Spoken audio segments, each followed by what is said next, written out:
Fine.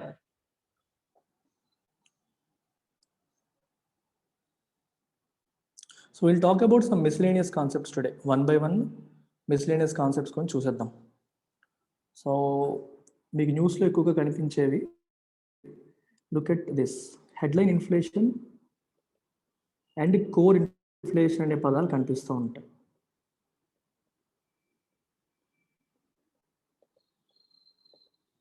Headline inflation and core inflation.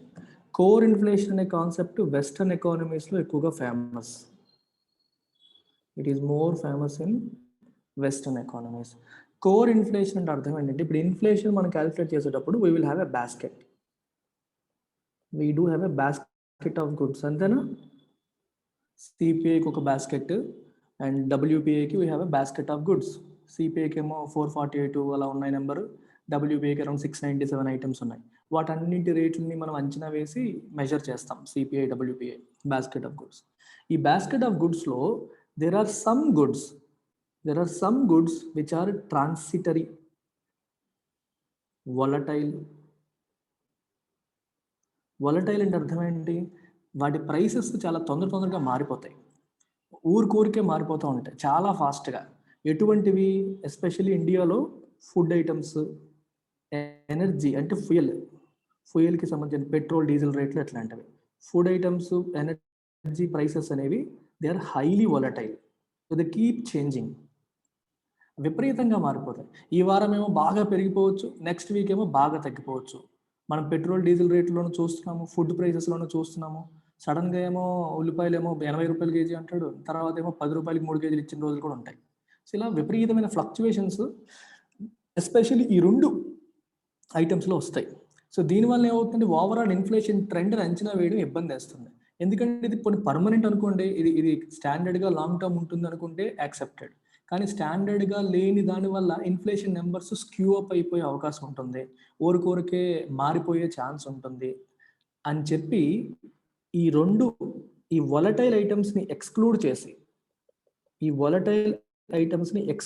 చేసి calculate చేసే ఇన్ఫ్లేషన్ని core inflation అంటారు. సో కోర్ ఇన్ఫ్లేషన్ అంటే అర్థం ఏంటి? By excluding the items which are highly volatile, which are generally food and energy. Energy అంటే మనకి fuel అని, వాటిని ఎక్స్క్లూడ్ చేసి రిమైనింగ్ ప్రైసెస్ కోర్ గ్రూప్, అది కోర్ గ్రూప్, ఇది నాన్ కోర్ గ్రూప్ అంటాడు. ఇది హైలీ వాలటైల్, ఊరికే మారిపోయేది, అది నాన్ వాలటైల్. ఆ కోర్ గ్రూప్ ప్రైసెస్లో ఎంత వేరియేషన్ ఉందని మాత్రమే క్యాలిక్యులేట్ చేస్తే you call that as core inflation. Headline inflation includes everything. It includes everything. Exclude చేయకుండా క్యాలిక్యులేట్ చేస్తే హెడ్లైన్ ఇన్ఫ్లేషన్ అంటాం, ఎక్స్క్లూడ్ చేసి క్యాలిక్యులేట్ చేస్తే కోర్ ఇన్ఫ్లేషన్ అంటాం. అయితే మనకి ఇండియాలో డబ్ల్యూపిఐ, సిపిఐ రెండింటిని కూడా హెడ్లైన్ ఇన్ఫ్లేషన్ కింద అనొచ్చు. అంటే ఏదైతే ఎక్కువగా హెడ్లైన్స్లో వస్తుందో న్యూస్ పేపర్లో, దాన్ని హెడ్లైన్ ఇన్ఫ్లేషన్ అంటారు. సింపుల్గా గుర్తుపెట్టుకోండి. And headline inflation includes everything.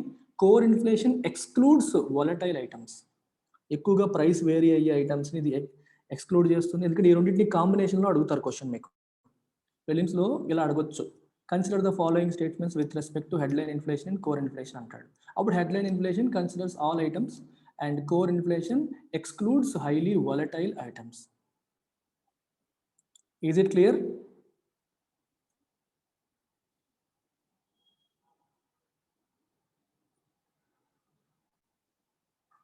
ఒక్కొక్క కాన్సెప్ట్ చెప్పగానే అడుగుతాను, మీరు చాట్ బాక్స్ ఉపయోగించి చెప్పండి. మీరు క్లియర్ అంటే I move on to next concept.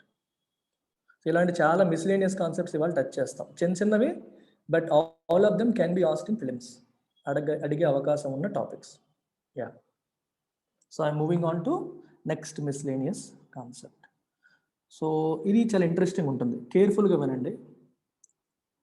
So అదే సాయినారాయణ, డబ్ల్యూపిఐ ఎక్కువగా హెడ్లైన్స్లో వస్తుంది అని అంటారు, సిపిఐని కూడా అనొచ్చు, కానీ హెడ్లైన్ ఇన్ఫ్లేషన్ అని చెప్పకుండా ఉంటే ఇలాంటి క్వశ్చన్స్ కొంచెం tricky. So there is no clear data, కానీ జనరల్గా డబ్ల్యూపిఐ.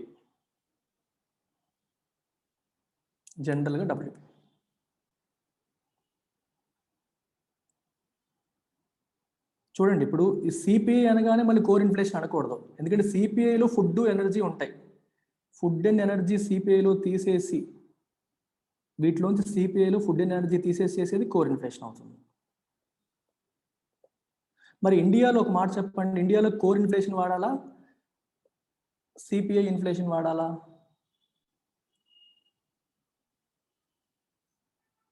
కోర్ ఇన్ఫ్లేషన్ ఎందుకు వాడకూడదు? అవి హైలీ వాలటైల్ ఐటమ్స్ కదా, వాటిని దృష్టిలో పెట్టుకొని ఎందుకు మనం డిజైన్ చేయాలి? కోర్ ఇన్ఫ్లేషన్ వాడొచ్చుగా. Why are we using CPI? Food prices ఊరికే మారిపోతాయి కదా.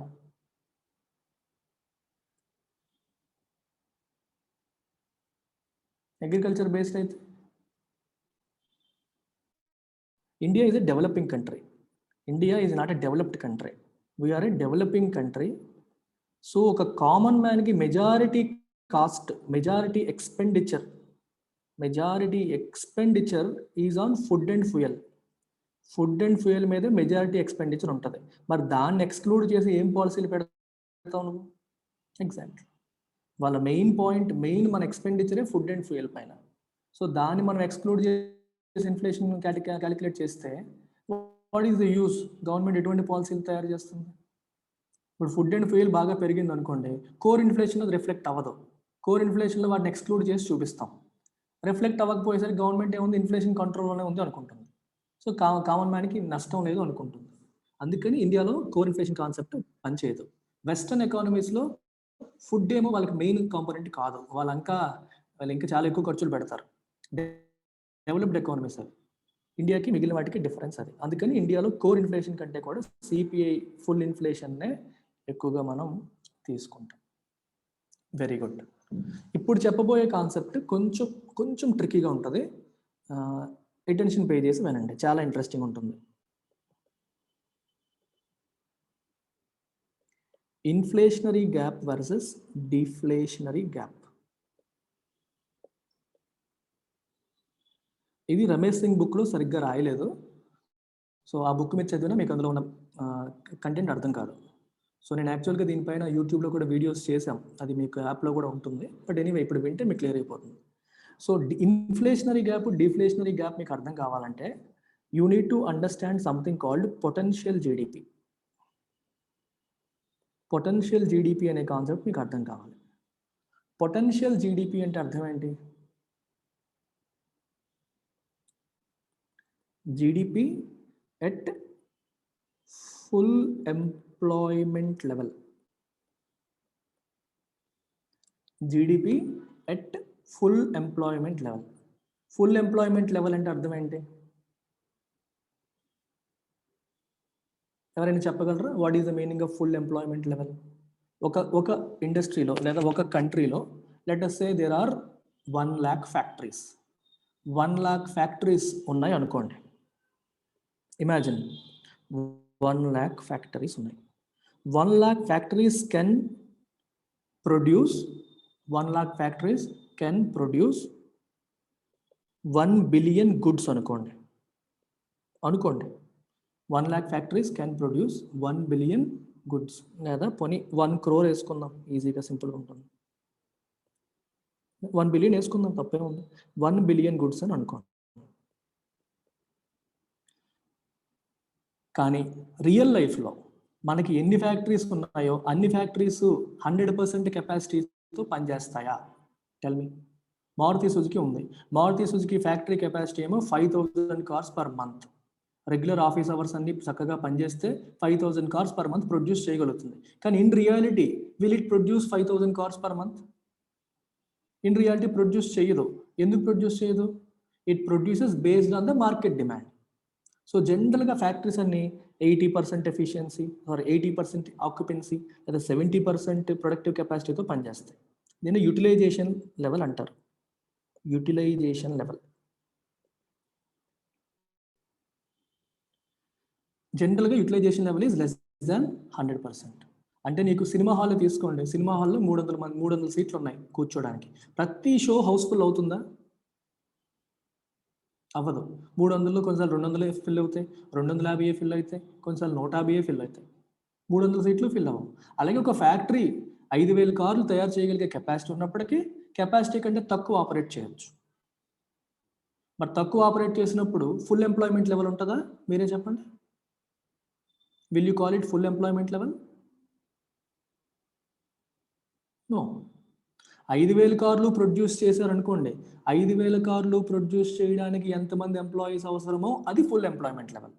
మారుతి ఎగ్జాంపుల్ తీసుకుంటే మీరు ఈ ఎగ్జాంపుల్ ఎక్స్ట్రాపోలేట్ చేసుకోండి కంప్లీట్ కంట్రీకి ఎక్స్ట్రాపోలేట్ చేసుకోండి. అంటే ఒక కంట్రీలో ఉన్న అన్ని ఫ్యాక్టరీస్ 100% ప్రొడక్టివ్ కెపాసిటీతో పనిచేస్తే ఏ లెవెల్ ఆఫ్ ఎంప్లాయ్మెంట్ ఉంటుందో that is full employment level. అర్థమైందా? 100% కెపాసిటీతో 100% యూటిలైజేషన్తో నార్మల్ అవర్స్, ఎక్స్ట్రా అవర్స్ కాదు, ఎక్స్ట్రా వర్క్ చేయకుండా నార్మల్ అవర్స్ పనిచేస్తే వచ్చే కెపాసిటీని మనం ఏమంటాం? ఫుల్ ఎంప్లాయ్మెంట్ లెవెల్ అని అంటాం. అలా ఫుల్ ఎంప్లాయ్మెంట్ లెవెల్లో మనం ప్రొడ్యూస్ చేసే జీడిపియే పొటెన్షియల్ జీడిపి. అంటే that is the maximum level of GDP that can be produced with in that framework. అంటే తర్వాత ప్రొడక్టివ్ కెపాసిటీ పెంచారనుకోండి నెక్స్ట్ ఇయర్, అప్పుడు మళ్ళీ పెరిగిద్ది, పొటెన్షియల్ జీడిపి కూడా పెరిగిద్ది. కానీ ఆ సంవత్సరానికి ఉన్న ప్రొడక్టివ్ కెపాసిటీకి 100% యూటిలైజేషన్ జరిగి ఫుల్ ఎంప్లాయ్మెంట్ జరిగి ప్రొడక్షన్ చేస్తే వచ్చే జీడిపి మనం పొటెన్షియల్ జీడిపి అంటాం. అర్థమైందా? పొటెన్షియల్ అంటే అర్థం ఏంటి? కెపాసిటీ. ఎంత పొటెన్షియల్ ఉంటే అంత.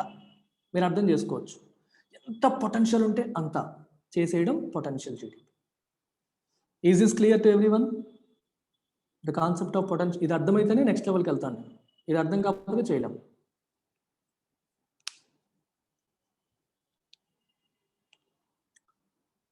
Right. So you have understood what is potential GDP. Okay. Then you come to real GDP. Real GDP అంటే అర్థం ఏంటి? పొటెన్షియల్ అనేది మనం థియరిటికల్గా చెప్పాం, ఫుల్ ఎంప్లాయ్మెంట్ లెవెల్లో ఎంతైతే జరుగుతుందో అది పొటెన్షియల్ జీడిపి. రియల్ లైఫ్లో అగ్రిగేట్ డిమాండ్ అనేది అగ్రిగేట్ సప్లై కంటే తక్కువ ఉంది అనుకోండి, సారీ అగ్రిగేట్ డిమాండ్ ఏమో తక్కువ ఉంది అనుకోండి. డిమాండ్ తక్కువ ఉంది అంటే అర్థం ఏంటి? ప్రొడక్షన్ ఫుల్ లెవెల్లో జరుగుతుందా? జరగదు. మనకి సప్లైకి మ్యాక్సిమం ఎంత కెపాసిటీ ఉందో అంత కెపాసిటీకి తగ్గ డిమాండ్ లేదనుకోండి. If the demand is less than the capacity of the supply, అప్పుడు ఏమవుతుంది? ప్రొడక్షన్ తగ్గుతుంది. అలా ప్రొడక్షన్ తగ్గడం వల్ల వచ్చే GDP real GDP, normal GDP అంటే యాక్చువల్ జీడిపి. ఇది పొటెన్షియల్ అనేది మనం థియరిటికల్గా అనుకుంటాయి. కానీ ఇన్ రియాలిటీ మనం క్యాలిక్యులేట్ చేయగా అప్పటికున్న అగ్రిగేట్ డిమాండ్ వల్ల క్రియేట్ అయిన GDP is real GDP. Real అనే పదానికి నిజం ఆ మీనింగ్ కాదు, అంటే కాన్స్టెంట్ ప్రైసెస్లో క్యాలిక్యులేట్ చేయడం అని అర్థం.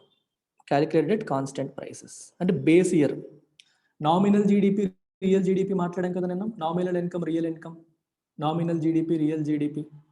రియల్ జీడిపి అంటే GDP at constant prices. Base ఇయర్లో ఏ ప్రైసెస్ అయితే ఉన్నాయో ఆ ప్రైసెస్ని ఉపయోగించి క్యాలిక్యులేట్ చేస్తే వచ్చేది రియల్ జీడిపి. ఇప్పుడున్న ప్రైసెస్ని ఇప్పుడున్న ప్రైసెస్తో మల్టిప్లై చేస్తే వచ్చేది ఎటువంటిది?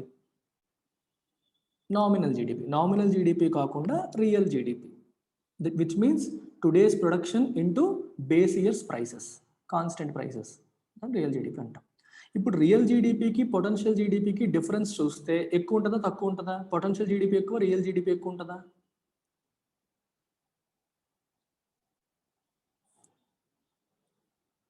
ఇప్పుడు నేను చెప్పిన సినారియోలో డిమాండ్ తక్కువ ఉన్నప్పుడు పొటెన్షియల్ జీడిపి ఎక్కువ ఉంటుంది. So potential GDP is now more than real GDP. Potential GDP real GDP కంటే ఎక్కువ ఉంది. సో ఈ పొటెన్షియల్ జీడిపికి రియల్ జీడిపికి ఉన్న డిఫరెన్సే డిఫ్లేషనరీ gap. This is deflationary gap. It is not inflationary gap, it is deflationary gap. Potential GDP లో full employment ఉంటుంది. Full employment ఉంది అంటే unemployment తక్కువ ఉంటుంది అని అర్థం. అంటే అన్ఎంప్లాయ్మెంట్ ఉండదని కాదు, గుర్తుపెట్టుకోండి. Full employment doesn't mean everybody is employed. Full employment means all factories are operating at full capacity. జనాలు ఉండొచ్చు కానీ ఇక్కడ మీకు తీసుకునే వాళ్ళు లేరు. Full employment doesn't mean everybody is employed. Full employment means అన్ని ఫ్యాక్టరీస్, ఆ దేశంలో ఉన్న ప్రొడక్టివ్ కెపాసిటీ అంతా కూడా 100% యూటిలైజేషన్తో నడుస్తుంది అని అర్థం. సో అన్ఎంప్లాయ్మెంట్ లెవెల్ తక్కువ ఉంటుంది, లో అన్ఎంప్లాయ్మెంట్ ఉంటుంది. డిఫ్లేషనరీ గ్యాప్ సినారియో చెప్తున్నాను. అంటే రియల్ జీడిపి పొటెన్షియల్ జీడిపి కంటే తక్కువ ఉంది అనుకోండి, అప్పుడు అన్ఎంప్లాయ్మెంట్ ఎక్కువ ఉన్నట్ట తక్కువ ఉన్నట్ట? ఉండాల్సిన దానికంటే ఎక్కువ ఉన్నట్టు. ఎందుకంటే ఇక్కడ వరకు వెళ్ళే అవకాశం ఉంది మనకి. చూడండి, 100% కెపాసిటీతో పనిచేసినప్పుడు వచ్చేది full employment. when the real GDP is less than potential GDP, which means your utilization is less than 100%. 80%, 90%, 60%లోనూ మనం ఆపరేట్ చేస్తున్నాం. తక్కువ ఆపరేట్ చేసినప్పుడు ఆబ్వియస్గా ఫుల్ ఎంప్లాయ్మెంట్ ఉంటుందా? ఉండదు. సో అన్ఎంప్లాయ్మెంట్ లెవెల్స్ ఎక్కువ ఉంటాయి, తక్కువ ఉంటాయి, ఎక్కువ ఉంటాయి. అన్ఎంప్లాయ్మెంట్ లెవెల్స్ అనేవి ఎక్కువ ఉంటాయి. So potential GDP minus real GDP is deflationary gap. Is it clear?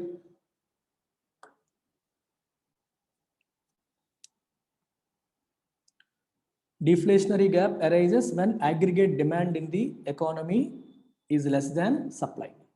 Potential supply, full supply. Full supply కంటే డిమాండ్ తక్కువ ఉంది అని అర్థం.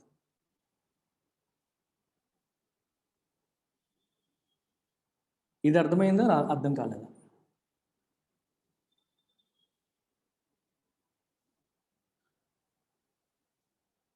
Right.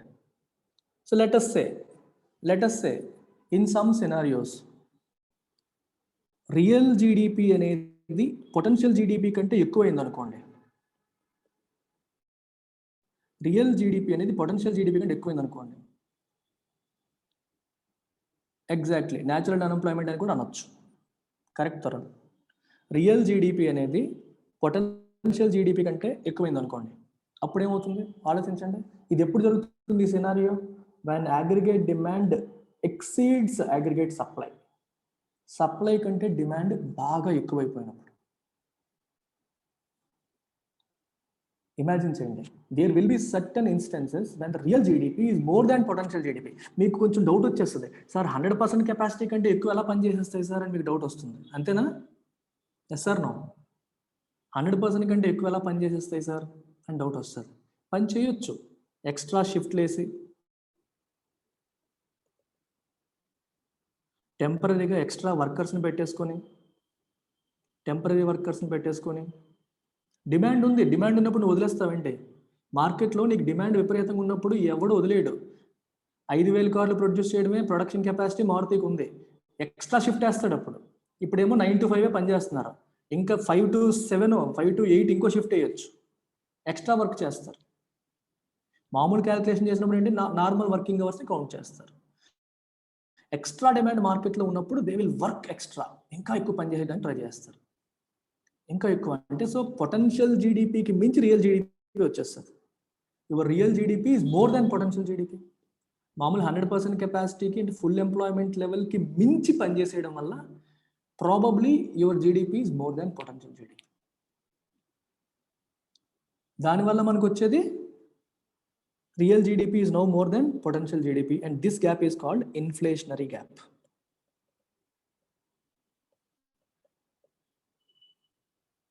This gap is called inflationary gap. Yeah Rajeshwari చెప్తాను, అర్థమైందా? ఇప్పుడు రెండు కలిపి మళ్ళీ చెప్తాను, వినండి. నేను రిపీట్ చేస్తున్నాను రాజేశ్వరి, డౌట్ అప్పుడే అడిగితే బాగుంటుంది, నా టైం హెల్ప్ చేస్తుంది. మొహమాటాలు పడి తర్వాత అడగండి, ఇమీడియట్గా అడగండి. నేను ప్రతి కాన్సెప్ట్ దగ్గర ఆగుతున్నాను, వెంటనే అడిగితే నా టైం సేవ్ అవుతుంది, అందరి టైము సేవ్ అవుతుంది. మొహమాటాలు పడి తర్వాత అడగడం వల్ల నీకు నష్టం, అందరికీ నష్టం.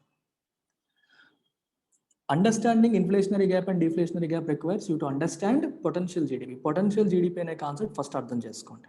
What is potential GDP? GDP at full employment level is called potential GDP. Full employment level అంటే 100% కెపాసిటీ, అన్ని ఫ్యాక్టరీస్ 100% కెపాసిటీలో పనిచేస్తున్నప్పుడు ఎంతమంది ఎంప్లాయీస్ అయితే మనకు అవసరమో అంతమందిని మనం ఎంప్లాయ్ చేసుకున్నప్పుడు ఉండే లెవెల్ని ఫుల్ ఎంప్లాయ్మెంట్ లెవెల్ అంటాం. అలాంటి పరిస్థితుల్లో మనం ప్రొడ్యూస్ చేయగలిగే జీడిపిని, జీడిపి అంటే అర్థం ఏంటి? Production of total goods and services in an economy, అంతే కదా జీడిపి అంటే. That is potential GDP. Potential GDP అర్థమైందా రాజేశ్వరి? ఇన్ఫ్లేషనరీ గ్యాప్, డిఫ్లేషనరీ గ్యాప్ అర్థం కాకపోవడం ఉండదు. పొటెన్షియల్ జీడిపి అర్థమైతే అన్నీ అర్థం అవుతాయి. బేసిక్స్లోకి వెళ్ళు. Have you understood potential GDP? ఇది అర్థం కాకపోతే ఇప్పుడే చెప్పు, ఇది అర్థమైతే మనకి ప్రాబ్లం రాదు. పొటెన్షియల్ జీడిపి అర్థమైంది కదా? ఓకే. పొటెన్షియల్ అంటే అర్థం ఏంటి? 100% కెపాసిటీలో 100% యూటిలైజేషన్లో జరిగేది పొటెన్షియల్. కానీ ఇన్ రియాలిటీ 100% యూటిలైజేషన్ లేదనుకో, నార్మల్ సిచ్యువేషన్లో 80% యూటిలైజేషన్ జరుగుతుంది, అంటే డిమాండ్ అంత ఎక్కువగా లేదు. నువ్వు మార్కెట్కి ప్రొడక్టివ్ కెపాసిటీ ఎక్కువ ఉంది, ఎకానమీలో కెపాసిటీ ఎక్కువ ఉంది, అంటే సినిమా హాల్లో 300 సీట్లు ఉన్నాయి కానీ 300 మంది వెళ్ళట్లేదు. అప్పుడు ఏం చేస్తాం? 250 మంది వెళ్తున్నారు. 250 మంది వెళ్తున్నప్పుడు సినిమా హాల్ ఏమనుకుంటాడు, వాడి పొటెన్షియల్ ఇన్కమ్ కంటే వాడి రియల్ ఇన్కమ్ తక్కువ ఉంటుందా ఎక్కువ ఉంటుందా? నీకు అది ఎగ్జాంపుల్ ఈజీగా అర్థమవుతుంది చూడండి. ఒక సినిమా హాల్లో 300 సీట్స్ ఉన్నాయి, రైట్? ఒక్కొక్క టికెట్ ఏమో 100 రూపీస్ అనుకో, ఇప్పుడు ఎంత అయింది? 30,000 rupees is his potential income. కానీ 250 మందే వస్తున్నారు, సో ఒక్కొక్కటి 100, 25,000 రూపాయలు వచ్చింది వాడికి. ఇది వాడి రియల్ ఇన్కమ్. సో 30,000 మైనస్ 25,000, 5,000 వచ్చింది. This is deflationary gap. Is it clear? పొటెన్షియల్కి రియల్కి ఉన్న డిఫరెన్స్, పొటెన్షియల్ ఎక్కువ ఉండి రియల్ తక్కువ ఉంటే డిఫ్లేషనరీ. రాజేశ్వరి, అలాగే ఇది ఎకానమీకి అప్లై చేసుకో. ఒక ఎకానమీలో ఫుల్ ఎంప్లాయ్మెంట్ లెవెల్లో, అంటే ఫుల్ కెపాసిటీలో, ఫుల్ ఎంప్లాయ్మెంట్ లెవెల్లో వచ్చే జీడిపి పొటెన్షియల్ జీడిపి. కానీ ఫుల్ ఎంప్లాయ్మెంట్ లేకుండా అప్పటికి యాక్చువల్ ఎంప్లాయ్మెంట్ లెవెల్లో వచ్చేది real GDP. Real GDP potential GDP కంటే ఎక్కువ ఉండొచ్చు, తక్కువ ఉండొచ్చు. రియల్ జీడిపి ఎక్కువ ఉందనుకోండి, రియల్ జీడిపి తక్కువ, పొటెన్షియల్ జీడిపి ఎక్కువ ఉందనుకోండి, దట్ ఈస్ కాల్డ్ డిఫ్లేషనరీ గ్యాప్. ఒకవేళ రియల్ జీడిపి ఎక్కువ ఉందనుకోండి, రియల్ జీడిపి ఎక్కువ ఉంటే that is inflationary gap. Real GDP minus potential GDP అంటాం. ఇప్పుడు ఈ సినిమా హాల్ ఎగ్జాంపుల్లో తీసుకుంటే రోజుకి 4 షోలు వేస్తాడు జనరల్గా. ఇప్పుడు ఏం చేస్తాం, రోజుకి 6 షోలు వేస్తాడు, ఎక్స్ట్రా షోస్ వేస్తాడు డిమాండ్ ఎక్కువ ఉందని. లేదా ముందు కొన్ని కుర్చీలు వేస్తాడు, చిన్న కుర్చీలు వేస్తాడు కూర్చోబెట్టడానికి. రియల్ పొటెన్షియల్ కంటే ఎలా ఎక్కువైపోతుంది సార్ అని కొందరు అడుగుతారు, అందుకని చెప్పి చెప్తున్నాను. ముందు కుర్చీలు వేసాడు, లేకపోతే ఎక్స్ట్రా షోస్ వేసాడు, దాని ద్వారా వాడు ఇన్కమ్ పెంచుకున్నాడు. డిమాండ్ ఉన్నప్పుడు వదిలేసుకోకూడదు కదా అని. అర్థమైందా అందరికీ?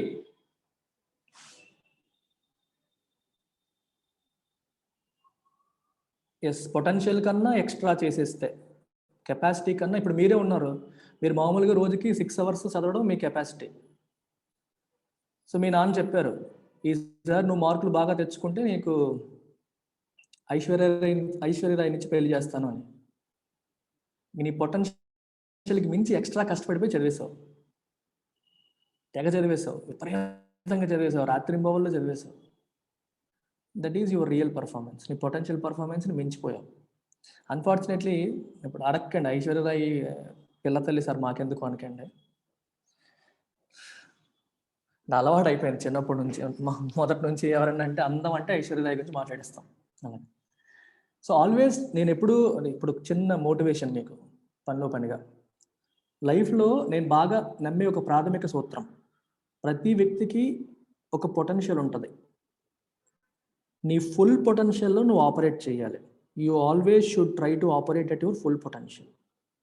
ఫుల్ పొటెన్షియల్లో నువ్వు ఆపరేట్ చేసినప్పుడు నీకు ఏదైతే జాబ్ కావచ్చు, డెస్టినీ కావచ్చు, whatever is the life that you get, this life is regret free. అంటే నీకు పశ్చాత్తాపం ఉండదు, పశ్చాత్తాపం లేని లైఫ్. ఎందుకంటే నువ్వు ఎంత కష్టపడగలవో, నీకు ఎంత కెపాసిటీ ఉందో అంతా చేసేసావు. You're operating at full potential. అలాంటి లైఫ్ కోసం ప్రయత్నం చేయాలి. ఇది నేను చాలా స్ట్రాంగ్గా నమ్ముతాను. మన ఇన్స్టిట్యూట్ యొక్క సింబల్ యొక్క మీనింగ్ కూడా అదే. ఇన్ఫినిటీ రిప్రజెంట్స్ సింబాలిక్గా ఇన్ఫైనైట్ పొటెన్షియల్, కానీ రియలిస్టిక్గా full potential. X represents you as a student. You must try to reach your full potential. So మనం లిమిట్ ఎక్స్టెండ్స్ టు ఇన్ఫినిటీ అని ఫార్ములా రాస్తాం చూడండి, F of X equal to N అని. దాని నుంచే మన సింబల్ వచ్చింది. This infinity represents your full or infinite potential. థియరిటికల్గా మ్యాన్ యొక్క పొటెన్షియల్ అన్లిమిటెడ్ అంటారు, మనిషి సాధించలేనిది ఏది అంటారు, ఆ రకంగా ఇన్ఫైనైట్. బట్ రియలిస్టిక్గా ఆలోచిస్తే there could be some finiteness to it. Each individual must try to achieve the full potential level. ఈ ఫుల్ పొటెన్షియల్ లెవెల్ నువ్వు అచీవ్ అయ్యే కొద్దీ నీ ఫంక్షన్ అంటే నీ డెస్టినీ అనేది మారిపోతూ ఉంటుంది. నువ్వు ఫుల్ పొటెన్షియల్కి వెళ్ళకుండా 50% పొటెన్షియల్కి వెళ్ళావు అనుకో, నువ్వు 50% పొటెన్షియల్లో you might end up as DSP. నువ్వు 70% పొటెన్షియల్లో ఎస్పీ అవ్వచ్చు, 100% పొటెన్షియల్లో డిస్ట్రిక్ట్ కలెక్టర్ అవ్వచ్చు. అంటే నీ పొటెన్షియల్ లెవెల్ బట్టి నువ్వేమో 30%లో ఆపరేట్ చేస్తే ఎస్ఐ అవ్వచ్చు, 10%లో ఆపరేట్ చేస్తే కానిస్టేబుల్ అవ్వచ్చు. సో నీ పొటెన్షియల్ నువ్వు రియలైజ్ అవ్వాలి, మ్యాక్సిమం పిండేయాలి. నీకు దేవుడు ఎంత ఇచ్చాడో అంతా పిండేయాలి, ఆ పిండడానికి ట్రై చేయాలి. సో టిపికల్గా మనందరం డిఫ్లేషనరీ గ్యాప్లోనే ఉన్నాం. ఇన్ఫ్లేషనరీ గ్యాప్లో ఎవరు లేరు. ఫుల్ పొటెన్షియల్ అసలు ఆపరేట్ చేయట్లేదు ఎవరు కూడా. So try to operate at full potential level. Inflationary గ్యాప్లోకి రావడానికి ట్రై చేయండి. ఇన్ఫ్లేషనరీ గ్యాప్ అక్కర్లేదు కానీ ఫుల్ పొటెన్షియల్కి వచ్చేయండి. That will help you in real life. Okay, so we done with inflationary gap and deflationary gap. Then what else? Cost push అయిపోయింది. Bottleneck inflation అడిగారు నేను ఎవరు? బాటిల్ నెక్ ఇన్ఫ్లేషన్ ఇది easy, మీకు చాలా easy. What is a bottleneck? Bottleneck అంటే meaning ఏంటి? ఒక అడ్డంకి, ఒక obstacle.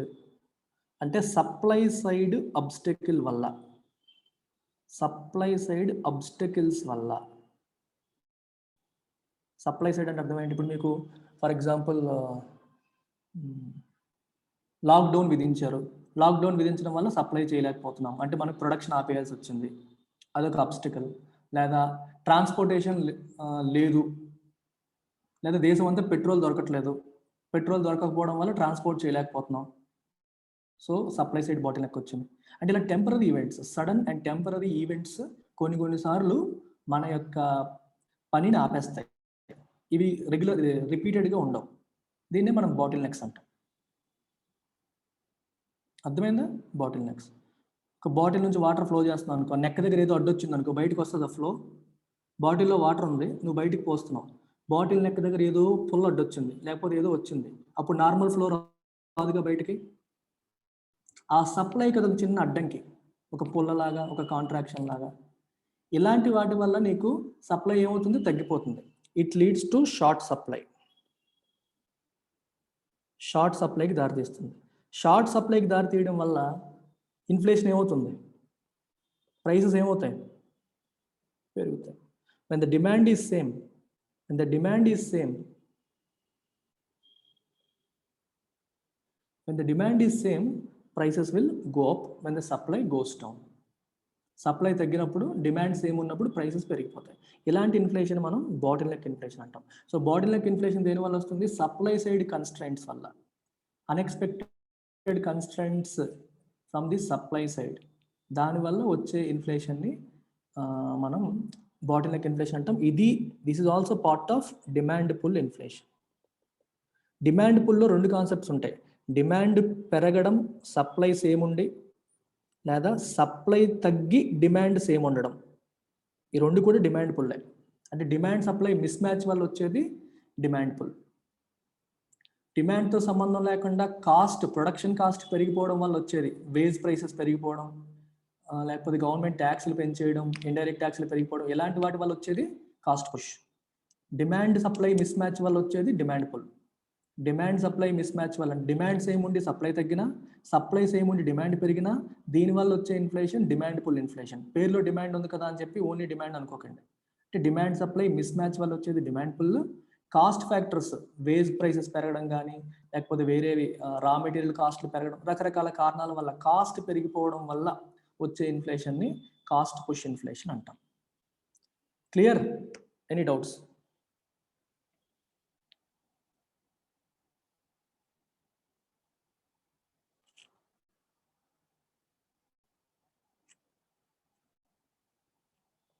Right, very good. So ఇది అయిపోయింది. Then we have few more concepts. అంటే ఇలా చిన్న చిన్న కాన్సెప్ట్స్ ఉంటాయి. Will figure out inflation accounting.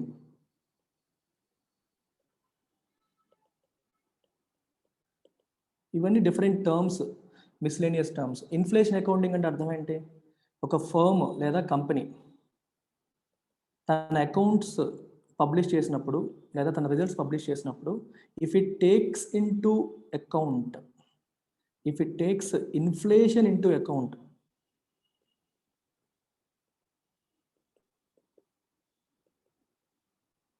Then అది ఇన్ఫ్లేషన్ అకౌంటింగ్ అంటాం. అంటే ఫర్ ఎగ్జాంపుల్ వాళ్ళకి 100 crores ప్రాఫిట్ వచ్చింది అనుకోండి, కానీ దాంట్లో 10% ఇన్ఫ్లేషన్ తినేసింది. సో ఇది మైనస్ చేసి పబ్లిష్ చేశారనుకోండి, this is our real income. Nominal income publish చేయకుండా real income adjusted for inflation, inflation వల్ల పోయిన లాస్ని తీసేసి రియల్ ఇన్కమ్ని మాత్రమే పబ్లిష్ చేస్తే That is called inflation accounting. అంటే when you are doing accounting policies, you are also considering inflation అని అర్థం. Actual number ఇవ్వకుండా ఇన్ఫ్లేషన్ వల్ల వచ్చిన ఎఫెక్ట్ తీసేసి పబ్లిష్ చేస్తే దాన్ని ఇన్ఫ్లేషన్ అకౌంటింగ్ అంటారు. ఓకేనా? సింపుల్ ఇది. మెయిన్స్ పరంగా ఏమి ఉండవు, ప్రిలిమ్స్లో అడిగే అవకాశాలు ఉంటాయి, అందుకని చెప్తున్నా. Instead of publishing your nominal income, if you publish your real income, that is inflation account.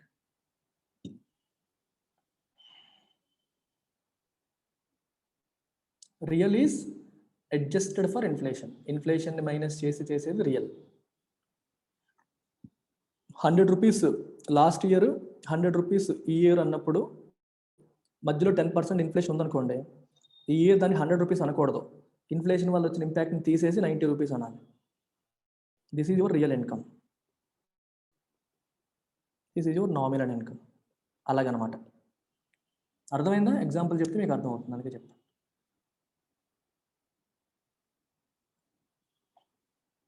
Respond అవ్వట్లేదు ఎవరు. కంపెనీ అనేది నామినల్ ఇన్కమ్ కాకుండా రియల్ ఇన్కమ్ని పబ్లిష్ చేస్తుంది అనుకోండి, that is called inflation accounting. Okay, fine. ఇంకా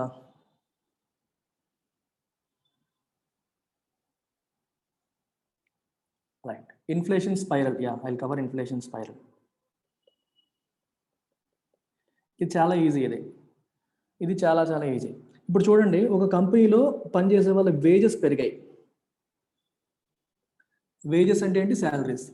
శాలరీస్ పెరగడం వల్ల వాళ్ళ యొక్క ఇన్కమ్స్ పెరిగాయి. ఇన్కమ్స్ పెరగడం వల్ల వస్తువులకి డిమాండ్ పెరిగింది, వాళ్ళు స్పెండ్ చేయడం మొదలు పెడతారు. డిమాండ్ పెరగడం వల్ల ప్రైసెస్ పెరిగాయి. ప్రైసెస్ పెరగడం వల్ల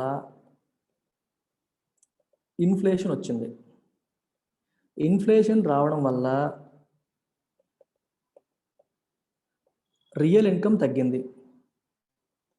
రియల్ ఇన్కమ్ తగ్గడం వల్ల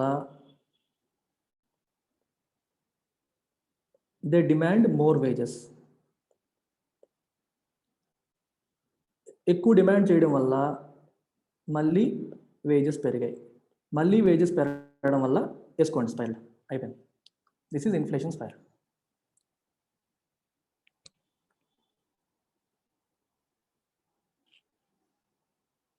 అంతే, అర్థమైందా?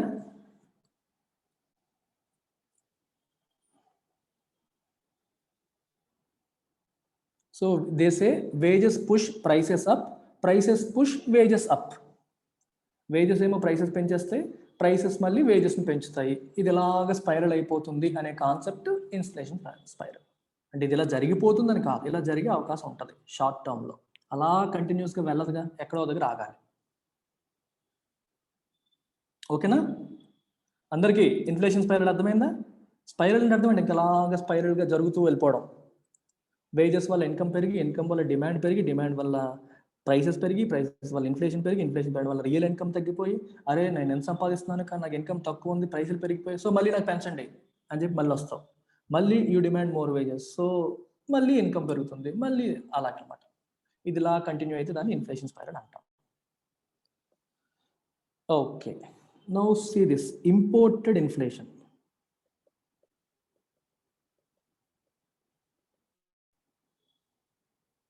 ఇది ఈజీ కదా. నువ్వు ఆయిల్ ఇంపోర్ట్ చేసుకుంటున్నావు, oil is getting imported, oil prices పెరిగాయి, సో కాబట్టి నీ ఇంపోర్ట్ కాస్ట్ పెరిగింది, కాబట్టి ఇక్కడ ఇన్ఫ్లేషన్ పెరిగింది. If the inflation rises because of the rise in prices of imported items, imported items పెరిగిపోవడం, వాటి ధరలు పెరగడం వల్ల ఇన్ఫ్లేషన్ పెరిగింది అనుకోండి, దాన్ని ఇంపోర్టెడ్ ఇన్ఫ్లేషన్ అంటారు. ఆయిల్ కావచ్చు, ఏదైనా మనం ఇంపోర్ట్ చేసుకునే వస్తువుల ధరలు బాగా పెరిగాయి అనుకోండి, ఆ వస్తువులు కూడా మనం కన్స్యూమ్ చేస్తున్నాం, షూర్ కన్సిడరింగ్ దమ్. అవి ఇండియాలో ఉన్నవి కాదు, బయటవి. ఒక రకంగా మనం ఇన్ఫ్లేషన్ ఇంపోర్ట్ చేసుకుంటున్నట్టే కదా దాని అర్థం. ఇన్ఫ్లేషన్ ఇంపోర్ట్ చేసినట్టే కదా. Yes or no? This is imported inflation.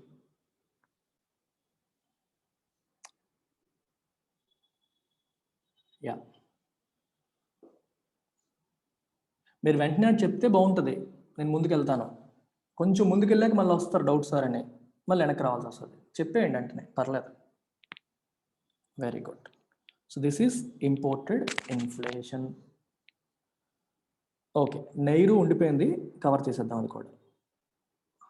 నైరు is non యాక్సెలరేటింగ్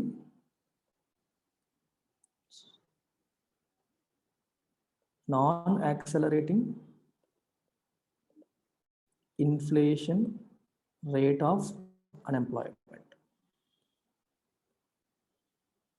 చాలా ఇంపార్టెంట్. సో దీనిపైన క్వశ్చన్స్ అడుగుతారు ప్రిలిమ్స్లో. Inflation is very important with respect to prelims and current affairs. Current affairs అన్న మళ్ళీ ప్రిలిమ్స్లో ఎక్కువగా అడుగుతారు. అండ్ ఇన్ఫ్లేషన్ కాన్సెప్ట్ మీకు మెయిన్స్ ఆన్సర్ రైటింగ్లో హెల్ప్ అవుతుంది. డైరెక్ట్గా ఇన్ఫ్లేషన్ మీద స్ట్రైట్ ఫార్వర్డ్ క్వశ్చన్స్ అడగకపోవచ్చు, అడిగే 1-2 క్వశ్చన్స్ నేను mains answer writing session conduct చేసి క్లియర్ చేస్తాను. ఎలా అంటే అడిగితే ఎలా చెప్పాలి, ఎందుకంటే యూ హ్యావ్ కాన్సెప్చువల్ ఫ్రేమ్వర్క్, మీరు ఈజీగా ఆన్సర్ చేస్తారు, సమస్య ఉండదు. What is non accelerating inflation rate of unemployment? Okay, NAIRU చెప్పే ముందు ఇంకొకటి ఉండిపోయింది, చెప్పేద్దాం, తర్వాత నైరుకి వస్తాను. మానిటరిస్ట్ వ్యూ అనేది ఒకటి చెప్పలేదు మీకు. మానిటరిస్ట్స్ వ్యూ ఇది 1970s తర్వాత వచ్చింది. మానిటరిస్ట్ అంటే ఎవరు? మానిటరీ పాలసీని నమ్మేవాళ్ళు, అంటే మనీ సప్లై. మానిటరిస్ట్లు ఏమంటారంటే, ఇప్పుడు డిమాండ్ పుల్ ఇన్ఫ్లేషన్ వచ్చింది అనుకోండి, డిమాండ్ పుల్ ఇన్ఫ్లేషన్ అంటే అర్థం ఏంటి? డిమాండ్ ఎక్కువగా ఉండడం వల్ల వచ్చే ఇన్ఫ్లేషన్. వీళ్ళు ఏమంటారంటే, మనీ సప్లై ఎక్కువైపోవడం వల్ల, సిస్టంలో మనీ సప్లై పెరిగిపోవడం వల్ల, దానివల్ల డిమాండ్ పెరిగి ఈ ఇన్ఫ్లేషన్ వస్తుంది అంటాడు. అంటే వస్తువులకి డిమాండ్ ఉండడం వల్ల అనడం, వస్తువులకి డిమాండ్ పెరిగిందని కాకుండా సిస్టంలో మనీ సప్లై ఎక్కువ, అంటే రిజర్వ్ బ్యాంక్ ఆఫ్ ఇండియా తక్కువ వడ్డీ రేట్లు మెయింటైన్ చేయడం వల్ల, సిఆర్ఆర్ తక్కువ ఉండడం వల్ల, ఎస్ఎల్ఆర్ తక్కువ ఉండడం వల్ల, ఎక్కువ ప్రింటింగ్ చేసేయడం వల్ల, పీపుల్ చేతిలో మనీ ఎక్కువగా ఉండిపోవడం వల్ల, because of more money supply it is leading to demand full inflation అంటారు. మీకు గుర్తుపెట్టుకోవడానికి ఒక ట్రిక్ చెప్తాను. మానిటరిస్ట్ అనగానే మీరు మైండ్లో పెట్టుకోవాల్సింది మనీ సప్లై, అంతే, ఇంకేం పెట్టుకోకండి. బిట్లో మీరు ఆన్సర్ చేయడానికి ఈజీగా ఉంటుంది. అంటే కాస్ట్ పుష్ ఇన్ఫ్లేషన్ కావచ్చు, లేదా డిమాండ్ పుల్ ఇన్ఫ్లేషన్ కావచ్చు, ఏదవని మనీ సప్లై వల్లే వస్తుంది అంటాడు. కాస్ట్ పుష్ ఇన్ఫ్లేషన్ తీసుకోండి. కాస్ట్ పుష్లో ఏంటి? ప్రొడక్షన్ కాస్ట్ పెరిగిపోవడం వల్ల రేట్లు పెరిగిపోయి, అంతేనా? ప్రొడక్షన్ కాస్ట్ పెరిగిపోవడం వల్ల రేట్లు పెరిగిపోయి. వీళ్ళు ఏమంటారు? ప్రొడక్షన్ కాస్ట్ పెరిగిపోయినంత మాత్రం రేట్లు పెరిగిపోవు, ఎందుకంటే జనాలు వాళ్ళ దగ్గర డబ్బులు లేవనుకోండి, రేట్లు పెరిగినా వాళ్ళు కన్జంప్షన్ తగ్గించేసుకుంటారు, కన్జంప్షన్ తగ్గడం వల్ల డిమాండ్ తగ్గిపోద్ది, డిమాండ్ తగ్గిపోతే రేట్లు నార్మల్ అయిపోతాయి. ఒకవేళ నిజంగా కాస్ట్లు పెరగడం వల్ల రేట్లు పెరిగినప్పటికీ వీళ్ళ దగ్గర డబ్బులు ఉంటేనే కదా కొంటారు. వీళ్ళు డబ్బులు ఉండబట్టే వీళ్ళు కొనేస్తున్నారు, డబ్బులు ఉండబట్టే కొనేస్తున్నారు కాబట్టి మనీ సప్లైయే కారణం అంటాడు దానికి కూడా. అంటే ప్రతిదాన్ని వాళ్ళు మనీ సప్లై యాంగిల్లో చూస్తారు. Because people have cash, rate పెరిగినా కొనగలిగారు కాబట్టి ఆ రేట్ నిలబడింది. అదే వీళ్ళు కొనలేకపోయారు అనుకోండి, డిమాండ్ తగ్గిపోద్ది, డిమాండ్ తగ్గితే ఆటోమేటిక్గా ప్రైస్ తగ్గిస్తాడు కదా అంటారు వీళ్ళు. సో మానిటరిస్ట్ వ్యూ గుర్తుపెట్టుకుంటే మీకు ఏంటి? Money supply is the reason. So మనం ఇన్ఫ్లేషన్ తగ్గించాలంటే ఏం చేయాలి? మనీ సప్లైని కట్ చేయాలంటాడు. Cut down the money supply, increase the interest rate, ఈ యాంగిల్లో మాట్లాడతారు. Clear?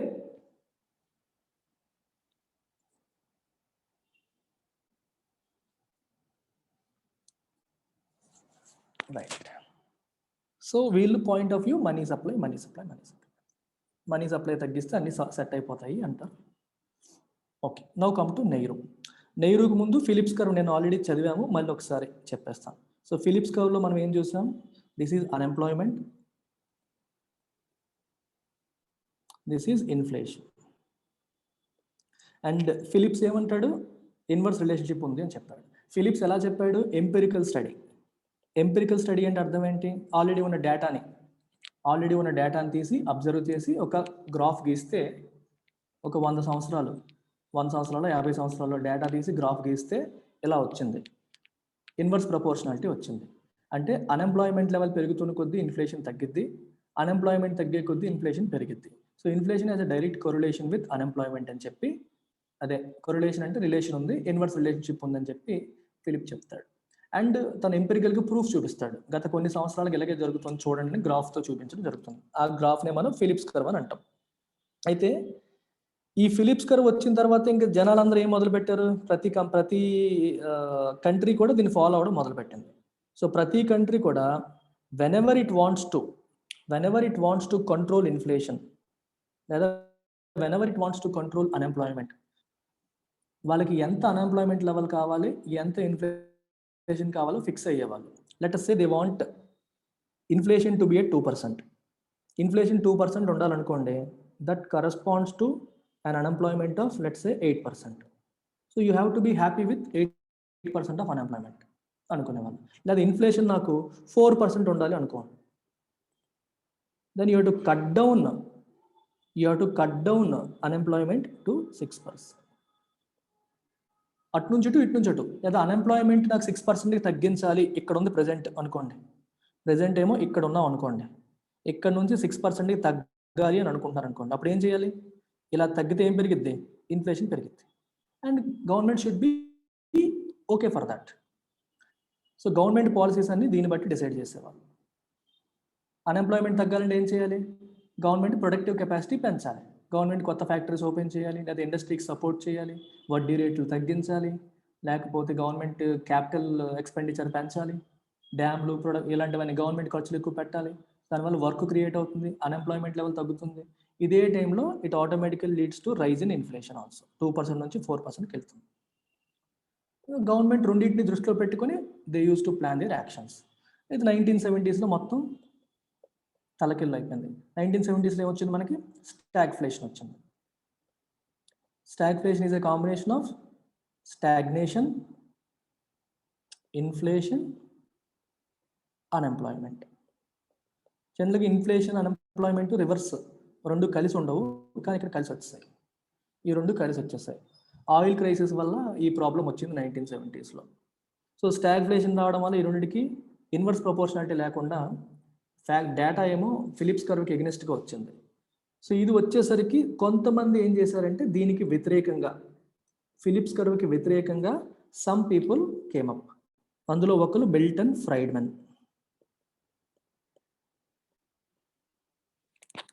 Right, he is a Nobel laureate. And Edmund Phelps, Phillips కాదు అతను, Phelps. Milton Friedman and Edmund Phelps వీళ్ళు ఏమంటారంటే ఈ రెండింటికి మధ్య ఉన్న రిలేషన్ అనేది ఓన్లీ షార్ట్ టర్మ్, లాంగ్ టర్మ్లో పనిచేయదు, షార్ట్ టర్మ్లోనే పనిచేస్తుంది. అంటే టెంపరీగా మీకు పనిచేసేది కానీ లాంగ్ టర్మ్లో ఈ రిలేషన్ పనిచేయదు అంటారు. సో వీళ్ళు ఏమంటారు, there is something called natural rate of unemployment. అంటే ఫుల్ ఎంప్లాయ్మెంట్ లెవెల్లో ఉండే, నాకు చెప్పాడు తరుణ్, చదివినట్టున్నాడు బుక్, ఫుల్ ఎంప్లాయ్మెంట్ లెవెల్లో ఉండే అన్ఎంప్లాయ్మెంట్ని మనం న్యాచురల్ రేట్ ఆఫ్ అన్ఎంప్లాయ్మెంట్ అని చెప్పి అంటాం. ఓకే, ఫుల్ ఎంప్లాయ్మెంట్ లెవెల్లో ఉండే అన్ఎంప్లాయ్మెంట్ని మనం న్యాచురల్ రేట్ ఆఫ్ అన్ఎంప్లాయ్మెంట్ అని చెప్పి అంటాం. సో వీళ్ళు ఏమంటారంటే లాంగ్ టర్మ్ రిలేషన్ రెండింటికి లేదు అని చెప్పి నైరు కాన్సెప్ట్ని తీసుకొచ్చారు. సో నైరు కాన్సెప్ట్ ఏం చెప్తుందంటే, పేరులో ఉంది non accelerating inflation rate of unemployment. ఇది ఒకసారి చూడండి, కేర్ఫుల్గా అబ్జర్వ్ చేయండి. Let us say this is unemployment,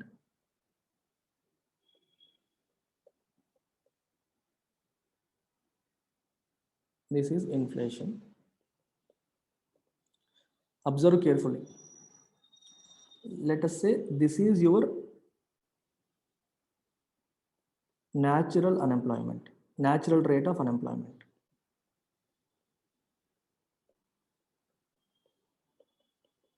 natural rate of unemployment అంటే అర్థం ఏంటి, ఫుల్ ఎంప్లాయ్మెంట్ లెవెల్లో ఉండే అన్ఎంప్లాయ్మెంట్ని న్యాచురల్ రేట్ ఆఫ్ అన్ఎంప్లాయ్మెంట్ అంటాం.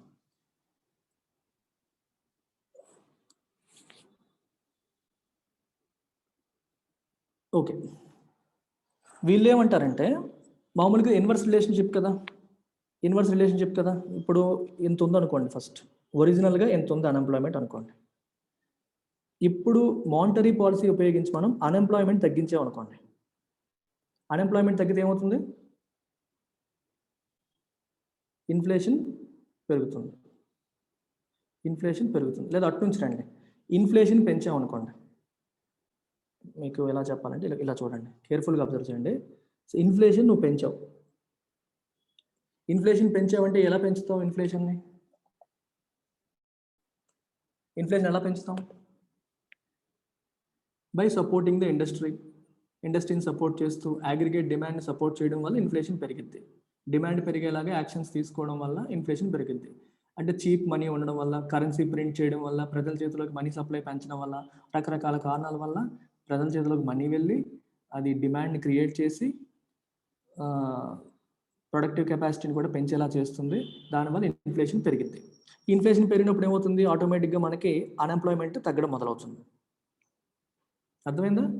ఇన్ఫ్లేషన్ పెరిగినప్పుడు అన్ఎంప్లాయ్మెంట్ తగ్గడం మొదలవుతుంది.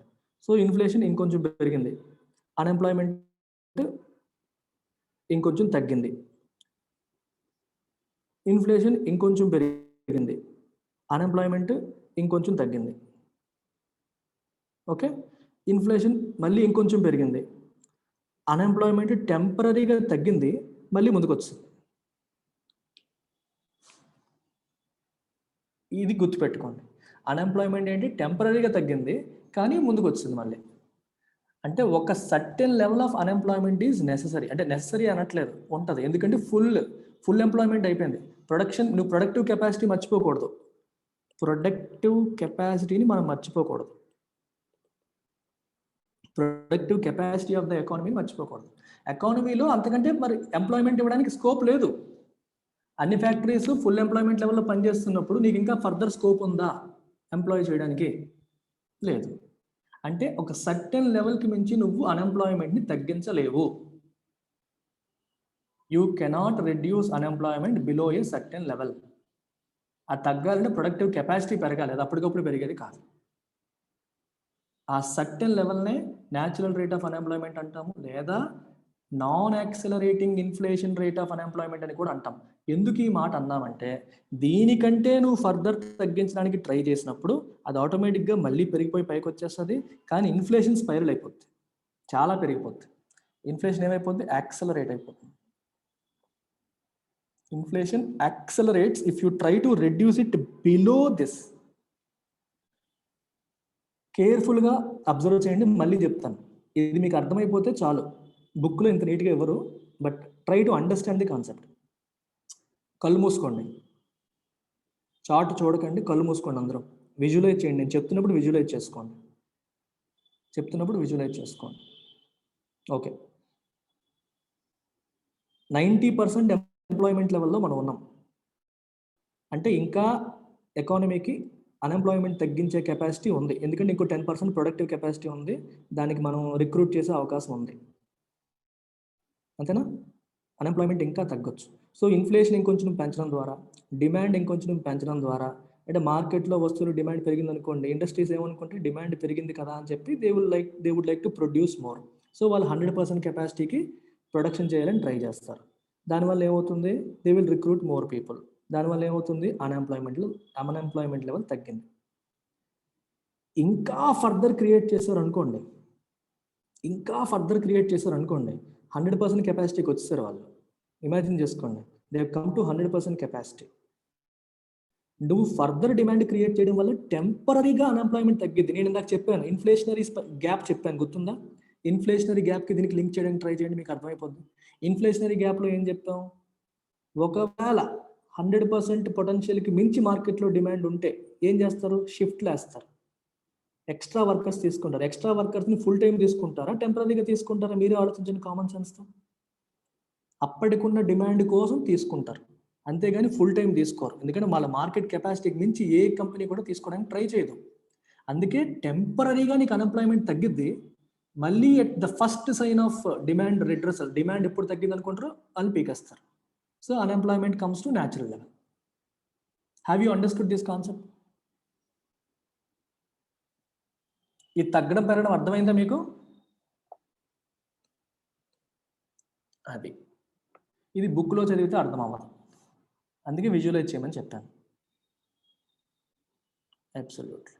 సో ఇది సిచ్యువేషన్ అనమాట. ఇలాంటి సిచ్యువేషన్లో it becomes a sellers market. Sellers market ఎందుకు అవుతుంది?